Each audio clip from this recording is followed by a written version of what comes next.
Ok, galera, então vamos lá. Sem mais delongas, hoje vamos falar aí sobre os principais conceitos envolvendo parte de inicialização nos dispositivos Android, certo? Então eu vou compartilhar a tela do meu computador aqui com vocês, para a gente entender aí como as coisas funcionam se tratando de inicialização nos modelos Android, ok? Então vamos lá. Primeiro detalhe que a gente precisa entender é quais são os componentes que fazem parte aí da inicialização, ok? Então eu separei aqui para vocês, para a gente poder estudar e entender melhor.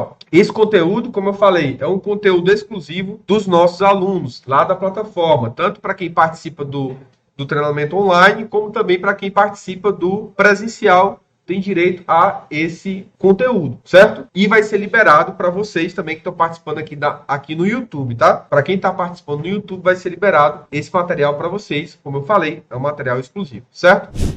E se você ainda não conhece a nossa plataforma inspirada no sucesso da Netflix, aqui você tem acesso a todas as aulas, independente do nível básico, intermediário e avançado. Tudo sobre grandezas elétricas, leitura e interpretação de esquemas elétricos, parte de módulos de malhas primárias, malhas secundárias, protocolos de inicialização, microsoldagem, Wi-Fi, Bluetooth, câmeras, enfim. São mais de 150 aulas onde você pode aplicar e aumentar o seu faturamento cada vez mais. Vou deixar o link na descrição para você entrar em contato conosco e já garantir seus 70% de desconto na nossa Black, que vai durar até o final de 2023, fechou? Então o primeiro passo que a gente precisa entender é quais são os componentes que fazem parte aí da inicialização. Certo? Então, a primeira coisa que a gente precisa entender é isso. Quais são os componentes que fazem parte da inicialização, se tratando da arquitetura dos Androids, ok? Então, quais são os componentes que fazem parte aí? São os principais componentes. Lógico, nós temos outros, temos demais componentes, certo? Mas aqui a gente vai falar sobre os principais de uma forma resumida, tá? Então, o primeiro componente se trata do IFPMIC, certo? Aqui, ó, se trata do IFPMIC. O IFPMIC é um componente indispensável, assim mesmo como o PMIC, assim mesmo como a CPU, como a SDRAM, com memória e assim por diante, tá? Se o meu IFPMIC falha, se o IFPMIC não trabalha por algum motivo, o dispositivo não vai ligar, certo? Então, por isso que a gente sempre começa uma análise, a gente sempre começa uma medição, a gente sempre começa uma interpretação por falta de inicialização, começando aí principalmente por malhas primárias, certo?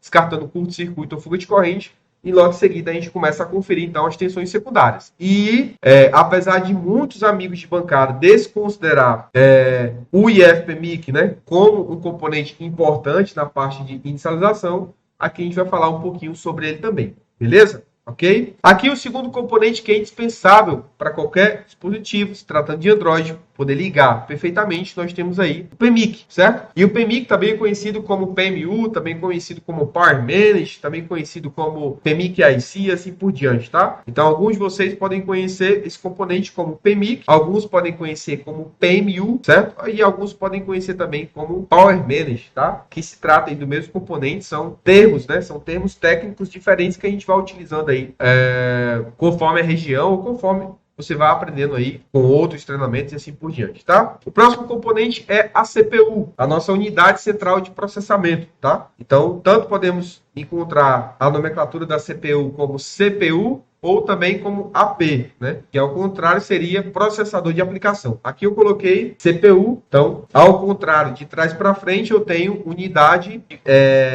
central de processamento, tá? Ou então unidade de processamento central, que também dá no mesmo. O significado é o mesmo, tá? Então você pode encontrar tanto CPU como também AP, que se trata de processador de aplicação. Maravilha. Próximo componente que nós temos a SDRAM, certo? SDRAM, aqui ó, coloquei no meio, coloquei até numa cor diferente para a gente poder diferenciar aí, certo? E o próximo componente se trata da eMMC, eMCP, UFS e também o MCP. São nomenclaturas diferentes, mas se trata do mesmo componente, tá? O que vai mudar são as arquiteturas. Então, nós temos aí 4 tipos de memória, certo? No geral, nós temos a eMMC, o MCP e a UFS, certo? Vai mudar, a gente vai entender qual que é a diferença desses tipos de memória aqui, qual que é a diferença aí das arquiteturas. Vamos entender aqui hoje ainda. Maravilha? Beleza?